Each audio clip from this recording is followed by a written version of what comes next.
প্রিয় দিনদার ভাই ও বোনেরা আমার, আজকে আমি আপনাদেরকে একটা দোয়া সম্পর্কে বলবো। প্রত্যেক ফরজ নামাজের পর আপনি 5 বার করে এই দোয়াটা পড়বেন। আল্লাহ পাক আপনার জিন্দেগির সমস্ত গুনাহ আল্লাহ মাফ করে দিবে। ব্যাস, আল্লাহ কি করবে? মাফ করে দিবে। এখন বলতে পারেন, হুজুর আমি যে গুনাহ করছি আল্লাহ মাপ তো দূরের কথা, আমার দেখলেই ঠেঙাবে, আমার এই ঠ্যাঙান দিবে, কবরে যায়নি আল্লাহ দেবে না আমারে। চিন্তা করেন, অনেকে কিন্তু এটা ভাবতেছেন, ও হুজুর অনেক বড় গুনাহ করেছি আমি, মাপ নেহি করতা হো, আল্লাহ মাফ করবে না। আপনাদের উদ্দেশ্যে বলছি, আল্লাহ মাফ করবে। এই দোয়াটা পড়ুন, আল্লাহ মাফ করবেই। আপনি যখন আল্লাহকে বলেন আল্লাহুম্মা গফিরলি, আল্লাহুম্মা গফিরলি, আল্লাহুম্মা গফিরলি, আল্লাহ পাক ডাইকা ডাইকা বান্দারে বলে, বান্দা আমি তো তোর গুনাহ কবে মাফ করে দিছি। সুবহানাল্লাহ, সুবহানাল্লাহ। আল্লাহ বলে কি, আমি তো তোর গুনাহ কবে মাফ করে দিছি, তুই আবার মাফ চাইতেছিস কে আমার কাছে? আমি তো মাফ করে দিছি। আল্লাহ আল্লাহ আল্লাহ, এত দয়ালু আল্লাহ। তারপরেও আমরা আল্লাহকে ডাকি না, আমরা আল্লাহর কথা শুনি না, আমরা নামাজ পড়তে ভালো লাগে না, ভালো কথা বলতে ভালো লাগে না, শুধু গুনার কাজ করতে ভালো লাগে। আল্লাহু আকবার।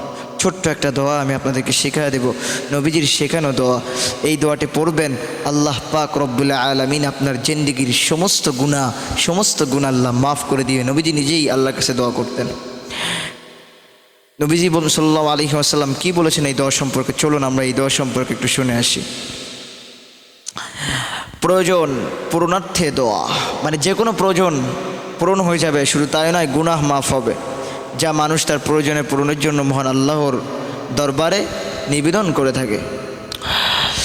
দোয়ায়ে মাসুরা সমূহের মধ্য থেকে কোনো বিশেষ দোয়া বোঝানো হয়েছে। দোয়ায়ে মাসুরা ওই সমস্ত দোয়া যা রাসূলুল্লাহ সাল্লাল্লাহু আলাইহি ওয়াসাল্লাম তার পবিত্র জবানে উচ্চারণ করেছেন, সুবহানাল্লাহ, অথবা তার উম্মতকে শিক্ষা দিয়েছেন।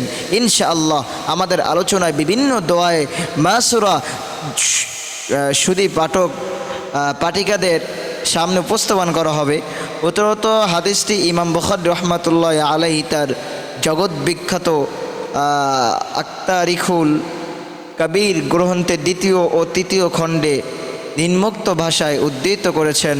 কানান নবিয়্যু সাল্লাল্লাহু আলাইহি ওয়াসাল্লাম ইয়াদউ ফি দুবুরি সালাত। ইমাম মুসলিম রহমাতুল্লাহি আলাইহি জগৎ বিখ্যাত সহিহ গ্রন্থে হযরত সাওবান রাদিয়াল্লাহু তাআলা হাদিসটি বর্ণনা করেছেন যে সাওবান রাদিয়াল্লাহু বলেন, রাসূল সাল্লাল্লাহু আলাইহি ওয়াসাল্লাম তার নামাজে শেষ করে, প্রত্যেক ফরজ নামাজ শেষ করে 5 বার আস্তাগফিরুল্লাহ পড়তেন, ইস্তেগফার পড়তেন, 3 বার পড়তেন, 3 বার ইস্তেগফার পড়তেন, এবং তারপর বলতেন, তারপর 5 বার করে এই দোয়াটা পড়তেন, আল্লাহুম্মা আনতাস সালাম ওয়া মিনকাস সালাম তাবারাকতা ইয়া যাল জালালি ওয়াল ইকরাম। আল্লাহুম্মা আনতাস সালাম ওয়া মিনকাস সালাম ওয়া মিনকাস সালাম তাবারাকতা ইয়া যাল জালালি ওয়াল ইকরাম। এই দোয়াটা পড়তেন, আল্লাহর কাছে দোয়া করতেন, নবীজি পড়তেন। আপনি পারবেন না? নবী সাল্লাল্লাহু আলাইহি ওয়াসাল্লাম প্রত্যেক ফরজ নামাজের পর 3 বার করে আস্তাগফিরুল্লাহ। নবীর কোনো গুনাহ ছিল না তো? তাহলে নবী কেন আস্তাগফিরুল্লাহ পড়তো? হ্যাঁ, নবী কেন আস্তাগফিরুল্লাহ পড়তো?